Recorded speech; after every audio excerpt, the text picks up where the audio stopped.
Hello YouTube, it is Toy Adventures here again with another figure review. And as prophesized in the last video guys, I managed to find me a Crimson Guard from the G.I. Joe Classified series. Now admittedly I did not find this in Target. I went to, it's a famous store in California called Frank and Sons. I'm sure a lot of you have heard of it. It's a huge collectible show and it goes on in La Puente. It is a big old warehouse just full of every type of collectible you can think of. Vintage Jurassic Park to vintage Star Wars, to modern Jurassic Park to modern Star Wars, to vintage G.I. Joe to modern G.I. Joe, and everything in between. Anime, Pokemon cards, Yu-Gi-Oh cards, baseball and sports stuff. Sorry if my voice sounds weird, I am a little sick right now. I do have kind of a cough going on. Anyway, you guys get the idea. You can pretty much find anything there. Artist prints, anime figures, really anything you can think of. And, you know, it's kind of those places where they kind of upcharge on everything. But I managed to find this guy for only 25 bucks, which is $1 above retail. And I thought, you know what? I want a squad of 3. I have 2 on the way from HasbroPulse.com, but those aren't going to be here for a while. And I wanted 3. This is the one that's closest to retail by only $1. So I said, you know what, screw it. Let's just pick up their last Crimson Guard and I'll run away with this and be happy with my squad of 3. So with the price being perfectly fair to me, I went ahead and bought one early. So now I can bring you guys the review just that much earlier. And here it is, the Crimson Guard. I love this character, or I guess enemy. It's not really a character, it's just a troop builder. And I remember the old Crimson Guard figures that they used to come with Emerald Garands and stuff from the, I believe the 25th anniversary line, or the 30th. I just remember always loving these Crimson Guard. They just have this really bad guy, fascist look to them. And it's just something that you want to see the Joes fight. They just look so formal, uniform, and seeing them all like on parade stand together really satisfies that bad guy army feeling. So I absolutely had to have at least a few of these guys. 1 would never satiate me, 2 would keep me busy for a little bit, but I truly wanted at least 3. If I find more of these guys in stores, you best believe I'm going to buy more of them, because I absolutely love the Crimson Guard. They are just peak bad guy. I love it so much. So before we take a look at the actual figure itself, of course we got to take a look at the box. And this is a pretty standard box. The box art is really nice. There's some interesting things to note about it.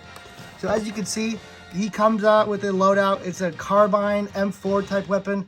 But on the box, you can see this guy right here is carrying a sightless, probably just iron sight, little M4 AR-15 type of weapon. Whereas this guy is carrying a Chris Vector.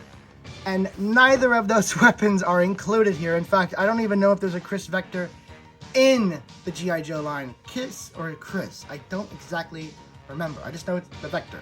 So if I say it wrong, please do forgive me. I'm not a huge firearms expert. I just know what I know from Call of Duty. So I hope I'm saying it right. Anyway, he is number 50 in the line. My box right here has a weird issue where it doesn't want to stay up. Anyway, take a look at here at the side. Absolutely beautiful imagery of the Crimson Guard with his sword.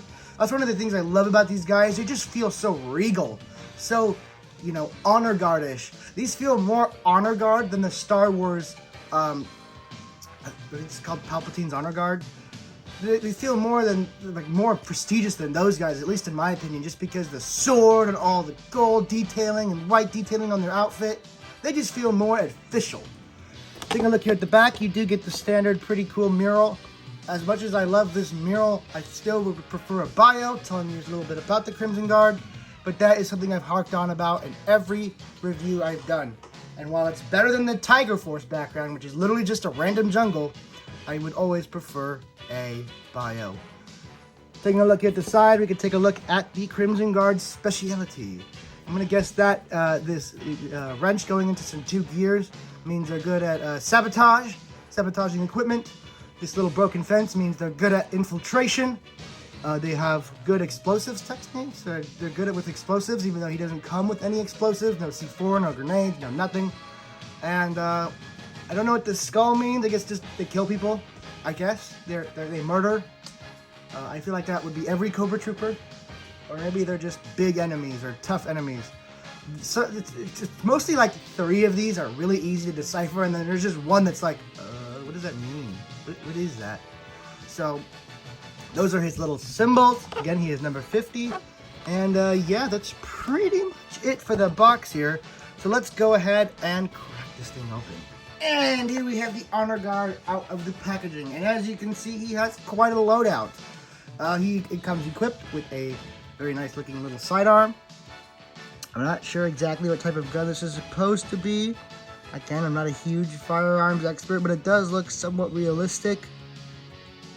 It almost looks like a Colt, like 1911, but not quite.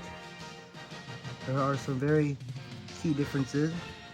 Just a cool looking little pistol. I'm not entirely sure what that is supposed to be.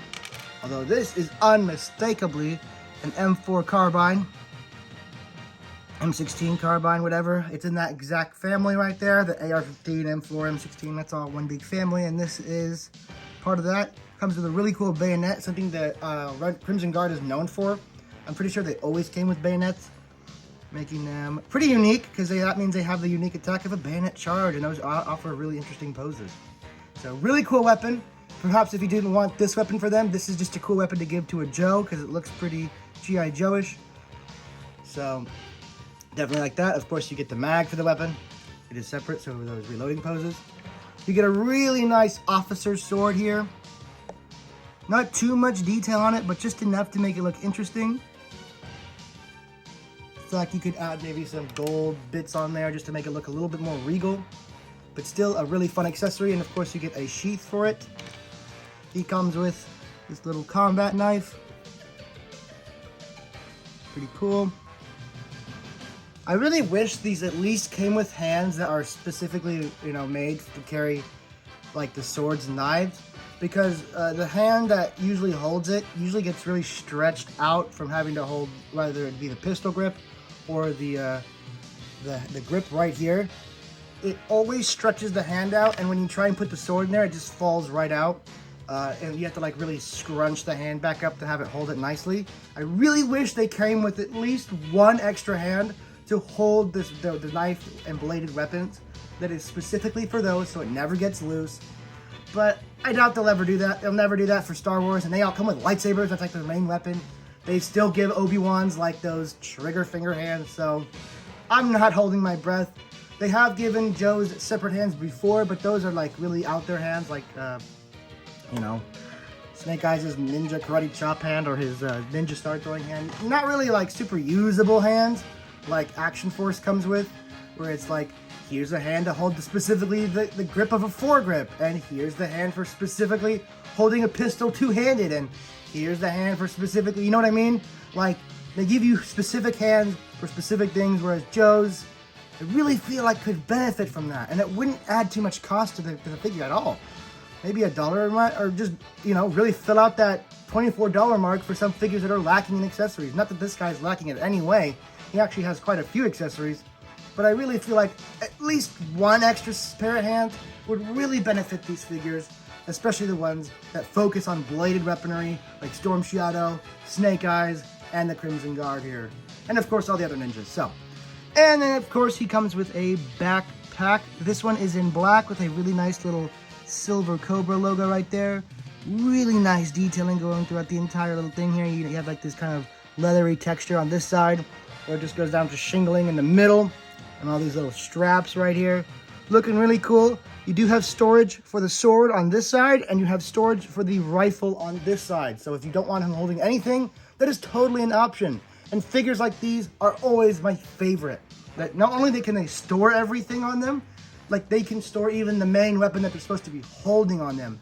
A lot of Joes can't do that. In fact, I would say 90% of them can't even do that, where they can hold literally everything on them at once. I think Outback can, and that's the only one I can think of off the top of my head that can hold all his equipment on him at once. And this guy is fully decked out in the equipment department. He comes with a main weapon, a sidearm, and a knife, and even a bonus weapon in the form of his sword. The only thing I could think of maybe that would have really just made this thing over the top is include one other weapon in case you want an army build and give them different weapons. But that is also completely fine that they didn't, because these are honor guards and you kind of want them looking all the same, you know what I mean? So I feel like this is really just the perfect figure. Looks like how it should. It looks just like the classic vintage Crimson Guard. You know, with a lot of these releases, they take the designs and they kind of modernize them a little bit. They add just a little bit of flair to make them look different, but still harken back, whereas this one just feels like they just added very slight tweaks to the classic design and just brought it back as it is, and I think it really, really succeeds because of it. This just feels like G.I. Joe at its core. It doesn't feel like they're trying to modernize it, make it more like Fortnite. This is the Red Guard, or the Crimson Guard. I always want to call it the Red Guard. The Crimson Guard. And I absolutely love it. This has been one of the most sought after figures. Good luck finding this in Targets. People are going to be scalping this up to no hell because people want multiples, and it's just a valuable figure to have. Now they are going to be re-releasing this guy on the vintage card back, where it's going to be a much brighter red. His backpack will be red. But I prefer this more muted color scheme, this more toned down, more realistic color scheme. So I decided to just, you know what, I'm going for the classified versions. So that is what I got. So, all those accessories now being talked about, let's go ahead and arm up the Crimson Guard. First step, backpack goes on. Plugs in really nicely. And his holster fits in there kind of tight.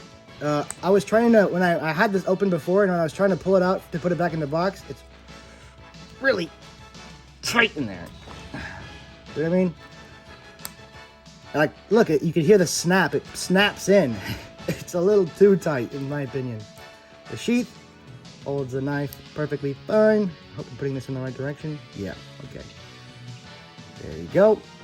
And his sword has two options. You can put it right here at the hip, which is technically the correct spot for it. Or if you want it out of the way, you could put it right here on the backpack. It plugs in just like that. But I much prefer it on the hip because that is usually where you carry swords. So that's where that goes. And of course his M16 or M4 carbine. The mag usually fits in really well. It's all depending on the direction you put it in. It's this way. Yeah, there you go. And that also snaps in. And that can plug in right here. You want to use the trigger guard itself as the plug. That just plugs in just like that. And here you go. He's fully armed up and everything on him can be stored on him at once. Very impressive. Very nice. So let's go ahead and take a look at the actual figure itself.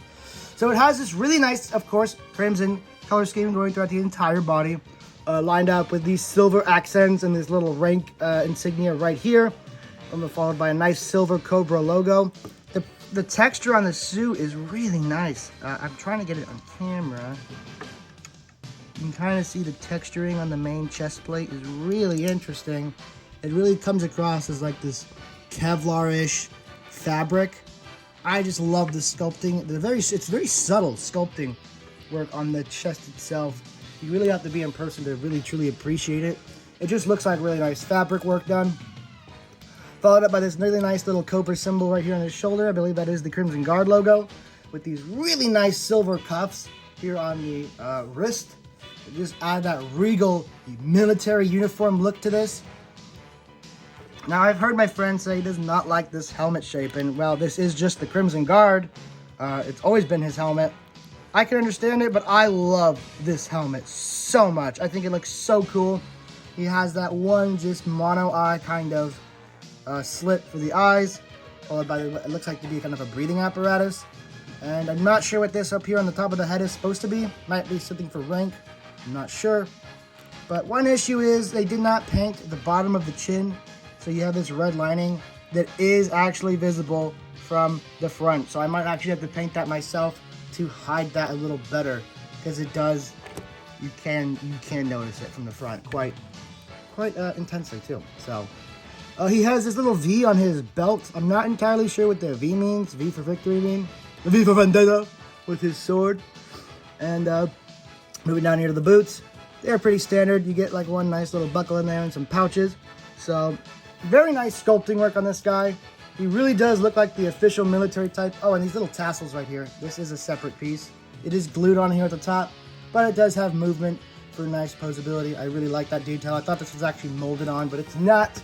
So I am very pleased with the presentation of this figure. But how does he articulate? I'm going to take off his gear real quick, so that way we can get a better look at his articulation. I'm going to go ahead and take the knife out too, because that is kind of in the way. So starting up here at the head, you do have a very nice ball jointed head that offers full 360 degree rotation, followed by up and down. That it's okay, it's not really good at all on this figure. It's mainly due to the shape of the helmet. The head can only go up about that far. You can look down about that far. Moving down here to the shoulders, of course you do get the hinge and rotation. So mine's a little stiff, but you can get it just about parallel, almost parallel with the body. You do have a bicep swivel and pinless double jointed elbows. You can get into about that far of a bend. Not too crazy, but a fair amount. You do have rotation at the wrist, and I'm trying to see, is it down and up? I believe it is down and up rotation, so the type I prefer where it goes like this because it's better for aiming poses. So very nice articulation in the arms. Sadly, they can't really go to his side all that well. This one does, but this one always has trouble getting down to his side just nicely, which is a little tough, but I don't really feel like I'm going to be doing too many displays with that. I'm going to have him really like holding his weapon on his shoulder at parade rest or something like that. So his body has a nice little ab crunch that actually has a pretty fair amount of movement. Look at that. That's pretty nuts for most of these ab crunches that are a little tame. This one is not tame at all. This one almost feels like a Marvel Legends ab crunch where it just really has to have that dynamic movement, and I really like it. Moving down here to the waist, you do get 360 degree rotation at the waist. Drop down legs that can kick up to about there. That's really nice. That's better than most of the classified figures can do. That's almost a ninja kick right there. Almost as good as Snake Eyes. And that's a ninja right there. So that thing has to have very crazy articulation. Thigh swivel, of course. Pinless, double jointed knees, which offer a really nice amount of movement. Almost kicking his own butt. That is great, especially for those running and bayonet charging poses. Absolutely gotta love that. Really great articulation in the leg. Boot rotation, of course, you gotta have that in these G.I. Joe lines. And of course, a hinge down here at the foot, giving you a lot of generous movement. And this guy wasn't too stiff. No, there is an issue with this guy, but it's an issue that it's running around with all these G.I. Joe figures that I've noticed, especially compared to the Valaverse Action Force figures. Their legs get really loose. I've only had this guy a day, and he's already really loose. Now, it looks a lot worse than it actually is right when I showed you right there because you saw it all flopping. But you can still pull off any pose you want with this guy. It's really only when you're flopping it around. The legs do feel a little loose. They could be a lot stiffer. But that also means posing them is so much more easier than it is with the Action Force guys. I feel like those ones, their legs are really, really stiff and almost scarily stiff sometimes. Not that I'm ever feeling like I'm going to break it. Those are really great figures, but sometimes they lean on the side of a little too stiff. There's like a nice balance you want to reach in stiffness of the joints for these figures. And while G.I. Joe's a little on the loose side, at least in the legs, not the arms so much, but definitely at least the hips and the thighs, the Action Force goes a little too rough in the actual knee bend. I feel that they're trying to bend their legs is really tough. So those are just my little thoughts. And well, yeah, that's really all I had to say about this guy. I guess I'll just put him in some few cool poses to show off just how dynamic he truly is. But as for words on this guy, that's pretty much it for the review. Yeah, I don't have anything too much to say about this. As for future reviews, like I said, until I find the Heyman Collection Pecky and Ankylosaurus, I really don't foresee too many more new reviews. Now that I've got the Crimson Guard, I can't imagine what would come out next that I would need to show you guys. Maybe some cool Star Wars stuff that I might find. I'm looking for that vintage, not the vintage collection, but the vintage carded Black Series Scout Trooper that's coming out. And probably the Mandalorian Luke, just for his cloak so I can give it to my figure arts. So those are really the only ones I can foresee, but I don't know when I'm going to find those. So I don't know when the next review is going to be, but Thank you guys so much for watching this one, and I'll catch you guys in the next video. Peace. Witcher. On guard. I forgot to mention in the articulation section, he has really nice ankle rotation. Banzai! Taking cover from the Joes. Turning fire! And that is it for this review. Your orders are to like, share, and subscribe. Unless you want Cobra to attack you next. Hail Cobra, the giant.